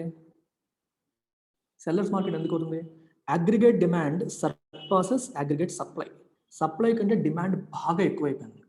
సప్లై కంటే డిమాండ్ బాగా ఎక్కువైనప్పుడు సెల్లర్ డిసైడ్ చేస్తాడు, ప్రైస్ పెంచేస్తాడు ఇష్టం వచ్చినట్టు. అందుకే ఇన్ఫ్లేషన్ యాక్సలరేట్ అవుతుంది. అందుకని అన్నారనమాట, న్యాచురల్ రేట్ ఆఫ్ అన్ఎంప్లాయ్మెంట్కి కంటే ఫర్దర్ తగ్గించడానికి మనం ప్రయత్నం చేయకూడదు. ప్రయత్నం చేస్తే ఇన్ఫ్లేషన్ విల్ యాక్సలరేట్ అయిపోతుంది. There is one level of unemployment at which inflation and unemployment correspond అవుతాయి, అక్కడ ఆపేయాలి. దది ఆప్టిమం లెవెల్, అంతకు మించి వెళ్ళకూడదు అంటారు. నో అలా లింక్ చేసేయకండి. I'm sorry Rajeswari, don't do that. మీకు అర్థం కావడం కోసం నేను చెప్పాను ఇది. నెహ్రూ చెప్పిన వాడు పొటెన్షియల్ జీడిపి కాన్సెప్ట్ చెప్పలేదు. ఇన్ఫ్లేషనరీ గ్యాప్ చెప్పిన వాళ్ళు నెహ్రూ గురించి మాట్లాడలేదు. మీకు అండర్స్టాండ్ చేయడం కోసం నేను లింక్ చేశాను. ఇలాంటివి మాత్రం కన్క్లూజన్స్ డ్రా చేయకండి ప్లీజ్. రెండు ఇండివిజువల్ కాన్సెప్ట్స్, బట్ అండర్స్టాండింగ్ కోసం I clubbed both of them. ఎగ్జామ్లో అలా రాయకండి, వేరువేరుగానే రాయండి, బట్ అండర్స్టాండ్ చేసుకోండి అలాగా. అర్థమైందా? Is it clear? This is the concept of Nehru. అందుకే పేరు ఏం రాశారు? Non accelerating inflation rate of unemployment. అంటే ఏ లెవెల్ ఆఫ్ అన్ఎంప్లాయ్మెంట్ దగ్గర అయితే ఇన్ఫ్లేషన్ యాక్సలరేట్ అవ్వకుండా ఉంటుందో, ఏ లెవెల్ ఆఫ్ అన్ఎంప్లాయ్మెంట్ దగ్గర ఇన్ఫ్లేషన్ యాక్సలరేట్ అవ్వకుండా స్టేబుల్గా ఉంటుందో అది non accelerating inflation rate of unemployment. ఆ లెవెల్ కంటే కిందకి వెళ్తే ఇన్ఫ్లేషన్ యాక్సలరేట్స్, ఒక్కసారిగా పెరిగిద్ది, విపరీతంగా పెరిగిపోయింది ఇన్ఫ్లేషన్. అందుకని దాన్ని అలా అంటారు. The Nehru is that rate of unemployment which is consistent with a constant rate of inflation. It means at Nehru, upward and downward forces on price and wage neutralize each other. Okay. So Nehru is the lowest unemployment rate that an economy can sustain without any upward pressure on inflation. Adhamaina last sentence, Nehru is the lowest unemployment level an economy can sustain. అంటే ఇంతకంటే మనం కిందకి తీసుకురావడానికి try చేస్తే inflation spiral అయిపోతుంది, ఒకసారిగా పెరిగిపోతుంది, accelerate అయిపోతుంది. సో గవర్నమెంట్స్ ఇంతకంటే తక్కువ తేడానికి ట్రై చేయకూడదు అంటారు. So Nehru is the natural rate, అంతవరకే తేవాలి. అంతకంటే తగ్గిస్తే అదే బేస్ అవ్వాలి. ఇంకా తగ్గించాలనుకోండి, తగ్గించడానికి ట్రై చేశారనుకో టెంపరీ, అది ఇన్ఫ్లేషన్ అదుపు తప్పేస్తుంది. అది డేంజరస్ సిచ్యువేషన్ అని ఉద్దేశం.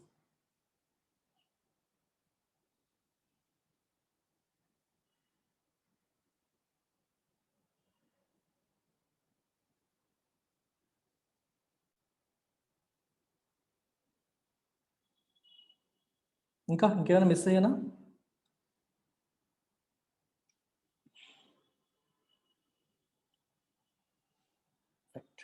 So another word that we see, base effect. Base effect అనే కాన్సెప్ట్ ఇది కామన్గా మనం వింటూ ఉంటాం. బేస్ ఎఫెక్ట్ మీకు అందరికీ తెలిసిందే, ఎడిటోరియల్స్లో 100 సార్లు చెప్పుంటాను. Base effect. సో మీకు చూడండి, లాస్ట్ ఇయర్ 100 మార్క్స్ ఎగ్జామ్ అనుకుంటే నీకేమో 50 వచ్చాయి. ఇంతకుముందు లాస్ట్ ఇయర్ 50 వచ్చాయి, ఇప్పుడేమో లెట్స్ సే 90 వచ్చాయి. సో ఎంత పెరిగింది? 40/50, అంటే 80% ఇంక్రీజ్ అని చెప్పి మాట్లాడుతున్నాం. అదే లాస్ట్ ఇయర్ నీకు 80 వచ్చాయి అనుకోండి, ఇప్పుడు 90 వచ్చాయి అనుకోండి, ఎంత పెరిగింది? 10/80. సో 1/8 into 100 ఎంత అయింది? 12.5. లెక్కలు మర్చిపోయాను నేను, చెప్పండి అబ్బా, మర్చిపోయాను. 11 పాయింటా? 12.5, 12.25, 12.5, 12/8 96, 12.5 సరిపోయింది. సో 12.5% అయింది. చూడండి, 2 సార్లు వచ్చిన మార్కులు 90, కానీ ఇప్పుడేమో 80% వచ్చిందని చెప్పాము, 80% గ్రోత్ అని చెప్పాము. ఈసారి ఏమో 12.5% గ్రోత్ అని చెప్పాము. ఇక్కడ 80% గ్రోత్ దేని వల్ల వచ్చింది?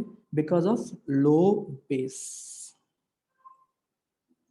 అంటే దేంతో కంపేర్ చేసి మనం చెప్తున్నాము అనేది చూస్తాం కదా. ఇప్పుడు చూడండి, ఏప్రిల్ మే జూన్ క్వార్టర్లో, ఈ సంవత్సరం ఏప్రిల్ మే జూన్ క్వార్టర్లో మనకి జీడిపి గ్రోత్ ఏమో చాలా ఎక్కువ ఉంటుంది. ఎందుకు ఎక్కువ ఉంటుంది చెప్పండి? 2021 ఏప్రిల్ మే జూన్ క్వార్టర్లో జీడిపి గ్రోత్ చాలా ఎక్కువ ఉంటుంది. సార్ అదేంటి సార్, అంత ఎకానమీ అంత బాగాలేదు కదా, ఎందుకు ఎక్కువ ఉంటుందని మీరు అడగచ్చు. కానీ ఉంటుంది. ఎందుకు కాదు అమ్మా, ఏం వింటున్నావు? బడ్జెట్ కాదు, ఏమీ కాదు. నేను బేస్ ఎఫెక్ట్ చెప్తున్నాను, మీరు బ్రెయిన్ పెట్టట్లేదు. లాస్ట్ ఇయర్ లాక్డౌన్ వల్ల, ఎందుకంటే జీడిపి గ్రోత్ రేట్ నువ్వు ఎలా క్యాలిక్యులేట్ చేస్తావు? ఇయర్ ఆన్ ఇయర్ కాంటెక్చువల్గా ఉండట్లేదు మీరు. నేను ఒకటి చెప్తేనే మీరు వేరే వైపు వెళ్ళిపోతున్నారు. నేను బేస్ ఎఫెక్ట్ చెప్తూ ఎగ్జాంపుల్ చెప్పాను, మీరు లింక్ చేసుకోవాలి. Last year April May June ఏమైంది? లాక్డౌన్ వల్ల ఏమైంది? 24% కాంట్రాక్షన్ చూసాం మనం, ఆల్మోస్ట్ 24% కాంట్రాక్షన్ చూసాం. సో లాస్ట్ ఇయర్ చాలా లో బేస్ ఫామ్ అయిపోయింది మీకు. So GDP was very low last year same quarter. ఆ బేస్ మీద ఇప్పుడు మనం క్యాలిక్యులేట్ చేస్తాం కాబట్టి ఈ సంవత్సరం చాలా ఎక్కువ వచ్చినట్టు కనిపిస్తుంది. అర్థమైందా? Low base effect, this is called base effect.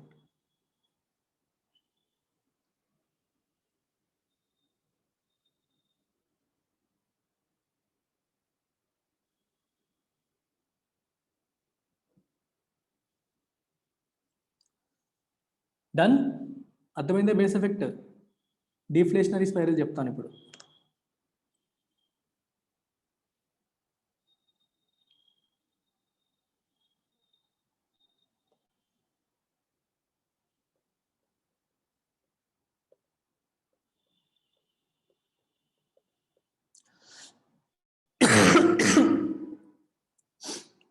Economic crisis వచ్చింది, రిసెషన్ వచ్చింది. ఎకనామిక్ క్రైసిస్ వచ్చినప్పుడు ఏమవుతుంది? ప్రొడక్షన్ తగ్గిపోతుంది. ప్రొడక్షన్ తగ్గినప్పుడు ఏమవుతుంది? అన్ఎంప్లాయ్మెంట్ పెరుగుతుంది. అన్ఎంప్లాయ్మెంట్ పెరిగినప్పుడు ఏమవుతుంది? అన్ఎంప్లాయ్మెంట్ పెరుగుతుంది, ప్లస్ వేజెస్ తగ్గిపోతాయి. శాలరీస్ తగ్గొచ్చు, లేకపోతే కొత్తగా ఎంప్లాయ్ చేసుకున్న వాళ్ళకి తక్కువ శాలరీస్ ఇవ్వచ్చు. లోవర్ వేజెస్, అన్ఎంప్లాయ్మెంట్ పెరుగుతుంది. ఈ రెండింటి వల్ల ఏమవుతుంది? ఇన్కమ్ లెవెల్స్ తగ్గిపోతాయి. జనాల చేతిలో ఉన్న ఇన్కమ్ లెవెల్స్ తగ్గిపోతాయి. ఇన్కమ్ లెవెల్స్ తగ్గిపోవడం వల్ల డిమాండ్ తగ్గిపోతుంది. డిమాండ్ తగ్గిపోవడం వల్ల ప్రైసెస్ తగ్గిపోతాయి అండ్ ప్రొడక్షన్ కూడా తగ్గిపోతుంది. డిమాండ్ లేదు కదా వస్తువులకు డిమాండ్ లేనప్పుడు ఇంక ప్రొడక్షన్ చేసి ఏం చేస్తారు? ప్రొడక్షన్ తగ్గడం వల్ల మళ్ళీ వేజెస్ తగ్గుతాయి, లేదా అన్ఎంప్లాయ్మెంట్ పెరుగుతుంది. మళ్ళీ same story repeats itself. Deflationary spiral, అంతే.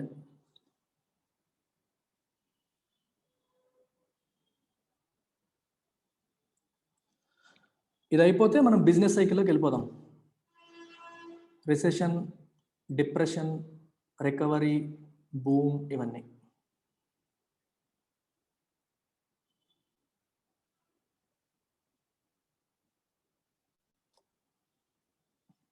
So let's get into business cycle. What is business cycle? Businesses ఎప్పుడు ఒకేలాగా ఉండవు. అంటే ఇలా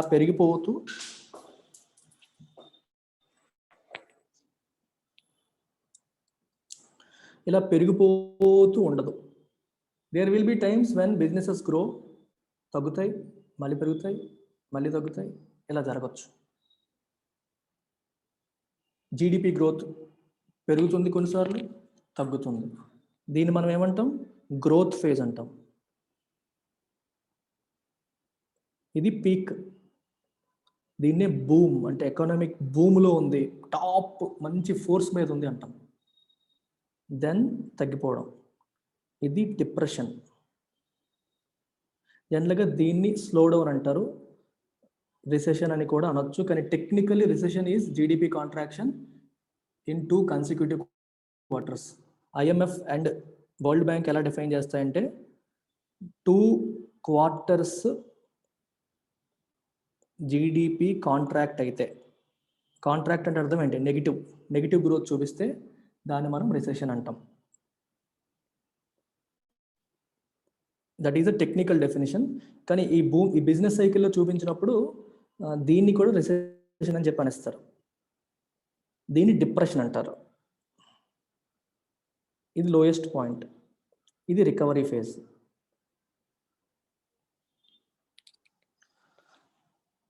అర్థమైందా? గ్రోత్ ఫేజ్, పీక్ వెళ్ళడం, స్లో డౌన్ అవ్వడం, డిప్రెషన్, రికవరీ, ఇవి జరుగుతూ ఉంటాయి న్యాచురల్గా. సో డిఫరెంట్ ఎకానమీ, రకరకాల కాన్సెప్ట్స్ వల్ల, రకరకాల ఇష్యూస్ వల్ల they keep happening. Government policy సరిగ్గా లేకపోవడం వల్ల కావచ్చు, సరిగ్గా మేనేజ్ చేయలేకపోవడం వల్ల కావచ్చు, రకరకాల కారణాల వల్ల ఇవి జరుగుతూ ఉంటాయి. అయితే మీరు అర్థం చేసుకోవాల్సింది ఏంటంటే బిజినెస్ సైకిల్లో మీకు ఏ ఫేజ్లో ఎలాంటి క్యారెక్టరిస్టిక్స్ ఉంటాయని అర్థం చేసుకోవాలి. ఇప్పుడు మిమ్మల్ని అడుగుతాను, మీరే చెప్పండి ఆన్సర్. ఎకానమీ గ్రోత్ ఫేజ్లో ఉందనుకోండి, if the economy in growth phase, inflation ఎలా ఉంటుంది? ఎక్కువ ఉంటుందా, తక్కువ ఉంటుందా? రైజింగ్ ట్రెండ్లో ఉంటుందా, డౌన్వర్డ్ ట్రెండ్లో ఉంటుందా? When it is in growth phase rising ట్రెండ్లో ఉంటుంది. ఎంప్లాయ్మెంట్ లెవెల్స్ ఎలా ఉంటాయి? ఎంప్లాయ్మెంట్ ఎలా ఉంటుంది? బాగుంటుంది. అన్ఎంప్లాయ్మెంట్ ఎలా ఉంటుంది? తక్కువ ఉంటుంది. డిమాండ్ ఎక్కువ ఉంటుందా, తక్కువ ఉంటుందా? అగ్రిగేట్ డిమాండ్ ఎక్కువ ఉంటుందా, తక్కువ ఉంటుందా? గ్రోత్ ఫేజ్లో డిమాండ్ ఎక్కువ ఉంటుంది. డిమాండ్ అనేది ఎక్కువ ఉంటుంది. ఇంకేముంది, టకటక చెప్పేస్తున్నారు మీరే. స్లో డౌన్ ఫేజ్లో చెప్పండి. స్లో డౌన్ లేదా రిసెషన్ ఫేజ్. ఈ పదాలకి మీనింగ్స్ మళ్ళీ డెఫినేషన్స్ మారిపోతూ ఉంటాయి. స్లో డౌన్ అనేది నాకు తెలిసిన డెఫినేషన్ ప్రకారం స్లో డౌన్ అంటే అర్థం ఏంటి? గ్రోత్ తగ్గడం, నెగిటివ్ గ్రోత్ కాదు, కొంచెం తగ్గడం. అంటే ఇంతకుముందు 8% గ్రో అయింది అనుకోండి, ఇప్పుడు 7%, తర్వాత 6%, తర్వాత 4%, అలా తగ్గిపోతూ ఉందనుకోండి. అంటే గ్రోత్ ఉంది కానీ తగ్గుతుంది. సో గ్రోత్ ఉంది కానీ తగ్గుతుంది. సో ఇది స్లో డౌన్ ఫేజ్ అంటాం. ఈ స్లో డౌన్ ఫేజ్లో ఇంతకుముందు దానికి ఆపోజిట్ వేసుకోండి. అంటే ఇన్ఫ్లేషన్ ఉంటుంది కానీ ఎక్కువ ఉండదు, తక్కువ ఉంటుంది, ఆ సెన్స్లో అనమాట. డిమాండ్ ఉంటుంది కానీ ఎక్కువ ఉండదు, తక్కువ ఉంటుంది. నువ్వు డిప్రెషన్ ఫేజ్లోకి వెళ్ళిపోతే, డిప్రెషన్లో చెప్పండి, రిసెషన్ లేదా డిప్రెషన్ రెండిట్లోనూ చెప్పండి ఏమవుతుంది? గ్రోత్ ఎక్కువ ఉంటుందా, తక్కువ ఉంటుందా? Contraction, degrowth. గ్రోత్ ఉండదు, గ్రోత్ అసలు ఉండదు, డీగ్రోత్ ఉంటుంది, కాంట్రాక్షన్ ఉంటుంది. ఇన్ఫ్లేషన్ ఉంటుందా, డిఫ్లేషన్ ఉంటుందా? జనరల్గా డిఫ్లేషన్. ఒకవేళ ఇలాంటి ఫేజ్లో నీకు ఇన్ఫ్లేషన్ ఉందనుకో, అది స్టాగ్ఫ్లేషన్ అవుతుంది. ఇలాంటి ఫేజ్లో నీకు ఇన్ఫ్లేషన్ ఉంటే దట్ బికమ్స్ స్టాగ్ఫ్లేషన్. అండ్ ఆ టైంలో అన్ఎంప్లాయ్మెంట్ లెవెల్స్ ఎక్కువ ఉంటాయి, తక్కువ ఉంటాయా? ఎక్కువ ఉంటాయి. డిమాండ్ ఎక్కువ ఉంటుందా, తక్కువ ఉంటుందా? అగ్రిగేట్ డిమాండ్ ఎక్కువ ఉంటుందా, తక్కువ ఉంటుందా? తక్కువ ఉంటుంది. అగ్రిగేట్ డిమాండ్ తక్కువ ఉంటుంది. అన్ఎంప్లాయ్మెంట్ మోరు, డిమాండ్ తక్కువ, గ్రోత్ తక్కువ, డిఫ్లేషన్. అది నార్మల్ థియరిటికల్గా. కొన్నిసార్లు ప్రాక్టికల్గా ఇవన్నీ ఉంటే ఇన్ఫ్లేషన్ కూడా ఉంది. అది దరిద్రం అనమాట, దరిద్రంలో దరిద్రం. అది స్టాగ్ఫ్లేషన్. సో స్టాగ్ఫ్లేషన్ అనేది ఇంకా దరిద్రం, అన్నిటికంటే దరిద్రం అది. ఓకే, లోయెస్ట్ పాయింట్కి వచ్చావు, then you start recovering. Recovery ఫేజ్లో ఏముంటుంది? Venezuela case is hyperinflation. వెనిజులాది హైపర్ ఇన్ఫ్లేషన్, యాక్సలరేటింగ్ ఇన్ఫ్లేషన్, అంటే విపరీతంగా పెరిగిపోవడం ధరలు. రికవరీ ఫేజ్లో స్లో గ్రోత్ ఉంటుంది. ఇన్ఫ్లేషన్ పాజిటివ్ ట్రెండ్లో ఉంటుంది, నెగిటివ్ ట్రెండ్లో ఉంటుందా? ఇన్ఫ్లేషన్ పాజిటివ్ ట్రెండ్లో ఉంటుంది. ఎంప్లాయ్మెంట్ స్లోగా పెరుగుతూ ఉంటుంది, అన్ఎంప్లాయ్మెంట్ స్లోగా తగ్గుతూ ఉంటుంది. అంతే. కరువు కిందకి వెళ్తుంటే నెగిటివ్స్, కరువు కిందకి వెళ్తుంటే positives. Use your common sense. మీకు ఎగ్జామ్లో అదే అడుగుతారు. During recovery phase following can be observed అంటాడు. During depression following can be observed అంటాడు. అంతే. ఇప్పుడు మీరు అన్ని ఆన్సర్స్ చేసేసారు, ఎగ్జామ్లో కూడా ఇంతే. పాజిటివ్లో ఇప్పుడు పాజిటివ్, ఎంప్లాయ్మెంట్ ఎక్కువ ఉంటే పాజిటివ్, ఎంప్లాయ్మెంట్ తక్కువ, అన్ఎంప్లాయ్మెంట్ ఎక్కువ ఉంటే నెగిటివ్. డిమాండ్ ఎక్కువ ఉంటే పాజిటివ్, డిమాండ్ తక్కువ ఉంటే నెగిటివ్. ఇన్ఫ్లేషన్ ఎక్కువ ఉంటే మనం నెగిటివ్ అనుకుంటాం, కానీ certain level of inflation is good for the economy. So inflation is always associated with growth and demand. Demand ఉన్నప్పుడు ఇన్ఫ్లేషన్ వస్తుంది. So certain level of inflation is good, beyond that is not good. This is the concept of business cycle. Business సైకిల్లో మనకి growth phase, slow down phase, depression, recession, recovery, ఇవన్నీ ఉంటాయి. We see all these things. ఇంకా I forgot something, ఇంకేదో అనుకున్నాను.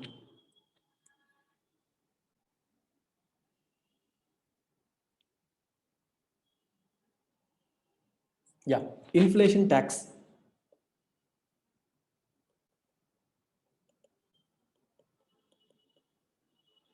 Inflation tax అంటే ఇది యాక్చువల్గా ట్యాక్స్ కాదు, కానీ ట్యాక్స్ లాంటిది.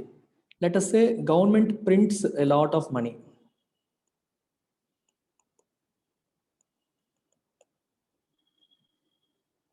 It increases money supply. It increases money supply, increases demand, increases prices.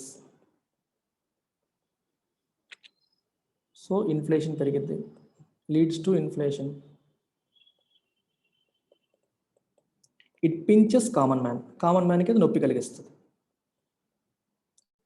Inflation పెరగడం వల్ల ఏమైంది? రియల్ ఇన్కమ్ తగ్గింది. అంటే గవర్నమెంట్ యాక్టివిటీ నీ ఇన్కమ్ని తగ్గించింది. సో అందుకని దీన్ని కూడా మనం ట్యాక్స్ కింద అనుకోవచ్చు. It's not a tax in reality. Inflation వల్ల మనకు కలిగే నష్టాన్ని ఇన్ఫ్లేషన్ ట్యాక్స్ అని అన్నారు. గవర్నమెంటల్ యాక్షన్ వల్ల కలిగిన ఇన్ఫ్లేషన్ వల్ల మనకు వచ్చే నష్టం ఈజ్ కాల్డ్ ఇన్ఫ్లేషన్ ట్యాక్స్. ఓకేనా?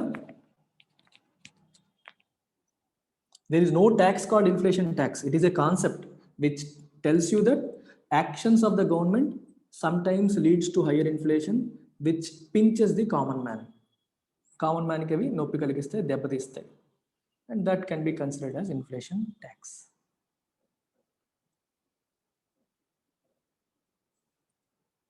ఎంప్లాయ్మెంట్ ఎందుకు వచ్చింది ఇక్కడ? ఎట్ నుంచి ఎట్ వెళ్తున్నావు వర్మ? ప్రింటింగ్ మనీ వల్ల మనీ సప్లై పెరుగుతుంది. అడుగుతున్నావు అది జనరల్గా డైరెక్ట్ కొరిలేషన్ చెప్పలేం. మనీ సప్లై పెరుగుతుంది, మనీ సప్లై పెరగడం వల్ల డిమాండ్ పెరగచ్చు, డిమాండ్ పెరగడం వల్ల ప్రొడక్షన్ కెపాసిటీ పెంచుకోవచ్చు. ఒకవేళ ప్రొడక్షన్ కెపాసిటీ వాళ్ళు పెంచితే ఎంప్లాయ్మెంట్ పెరుగుతుంది.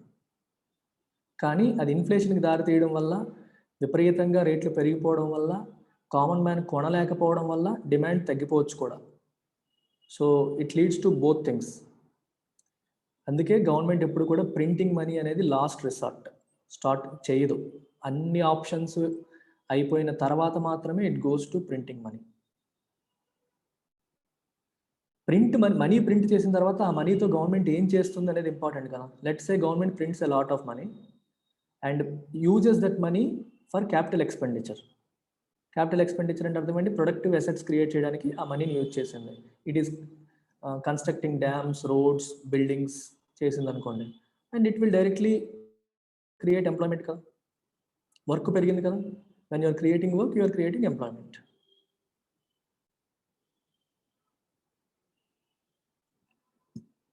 But invariably it leads to inflation. So governments generally don't do it. Immediate గా చెయ్యవు, ఆలోచించి చేస్తాయి, తొందరపడి చెయ్యవు. లాస్ట్ రిసార్ట్ అన్నాను అందుకే. It is done only as last resort, not as a general concept.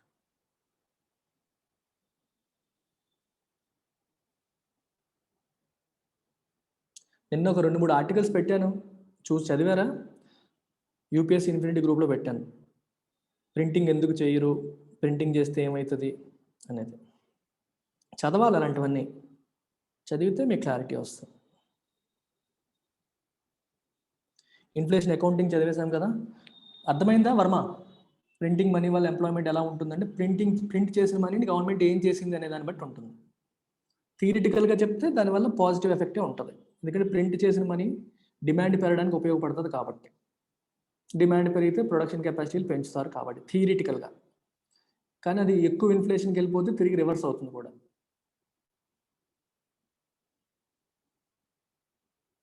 Okay, last concept inflation premium.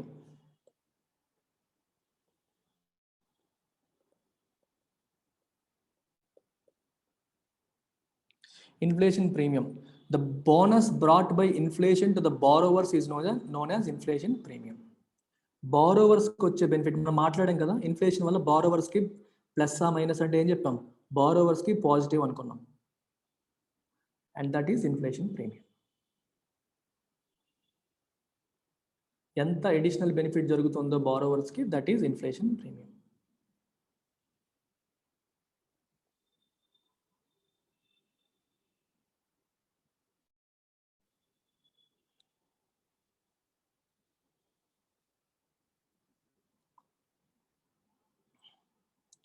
You have nominal interest rate, real interest rate.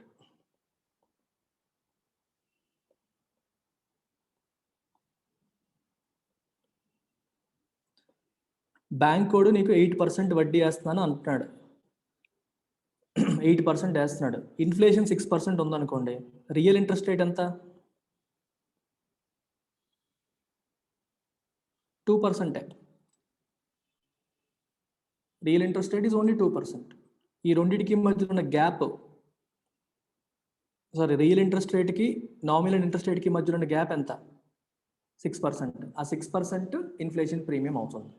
అంటే inflation వల్ల బారోవర్కి వచ్చే బెనిఫిట్ ఇన్ఫ్లేషన్ ప్రీమియం. సింపుల్గా అర్థం చేసుకోండి.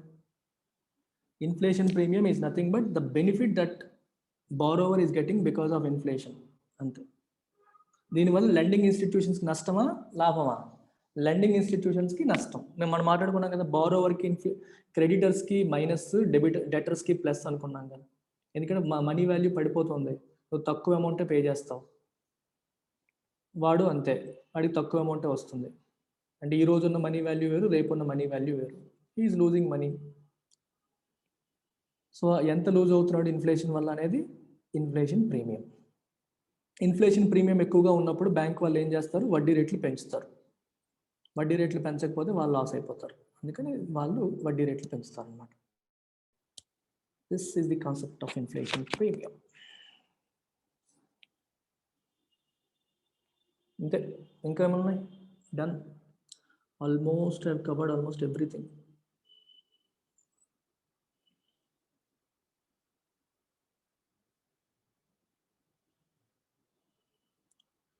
So I'm expecting all of you to score 100% in the upcoming test on inflation. I've gone through all questions. Almost అన్ని questions కూడా నేను క్లాస్లో కవర్ చేసినవే చూసాను. నేను ఒక 50 క్వశ్చన్స్ కూడా చూసాను. అన్నీ కూడా క్లాస్లో కవర్ చేసినట్టుగానే ఉన్నాయి. ఏమీ తేడా ఏమీ నాకు కనిపించలేదు. And we see something called V shaped recovery అని చెప్పి చూస్తారు. అది వి షేప్డ్ రికవరీ. ఎకనామిక్ సర్వేలో కూడా మనం చదివాం. ఇలాంటి పదాలు మీకు అడగొచ్చు. వి షేప్డ్ రికవరీ అంటే అర్థం ఏంటి? జీడిపి గ్రోత్ ఏమో తగ్గిపోయి ఇక్కడికి వచ్చేసి మళ్ళీ సడన్గా పెరగడం మొదలైంది అనుకోండి, ఎంత షార్ప్గా పడిందో అంతే షార్ప్గా పెరిగింది అనుకోండి, వి షేప్ వచ్చిందా లేదా? షేప్ చూడండి చాలు, వి shaped recovery. And they say W shaped recovery. తగ్గింది పెరిగింది, తగ్గింది పెరిగింది, W shaped recovery. You shaped recovery. తగ్గింది, అలా కొన్నాళ్ళు కాన్స్టెంట్గా ఉంది, మళ్ళీ పెరిగింది.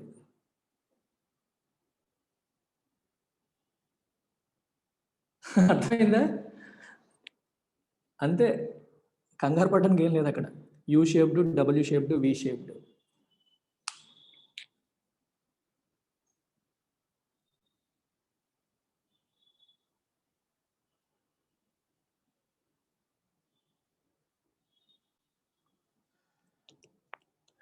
That's it. క్వశ్చన్లు అడగనా? చదవండిలేండి, చెప్పాక ఆల్మోస్ట్ అంతా చదువుకోండి బుద్ధిగా. నెక్స్ట్ క్లాస్ ఉందిగా 12 o'clockకి. సో ఒక మెయిన్స్ ఆన్సరింగ్ సెషన్ ఒకటి అరేంజ్ చేస్తాను సాయంత్రం 4:30కి. అనౌన్స్ చేస్తాను షెడ్యూల్లో. ఇవాళ ఎకనామిక్ సర్వే మళ్ళీ కంటిన్యూ అవుతుంది. నిన్న స్టార్ట్ చేసింది, ఇవాళ కంప్లీట్ చేస్తాం. రేపు కానీ ఎల్లుండి కానీ ఒక మెయిన్స్ ఆన్సరింగ్ సెషన్ చేస్తాను ఇన్ఫ్లేషన్ మీద. దీంతో ఈ చాప్టర్ క్లోజ్ అవుతుంది. నెక్స్ట్ క్లాస్లో we will look at either national income accounting or banking sector. రెండిట్లో ఏదో ఒకటి మొదలు పెడతాం. Bye. Take care.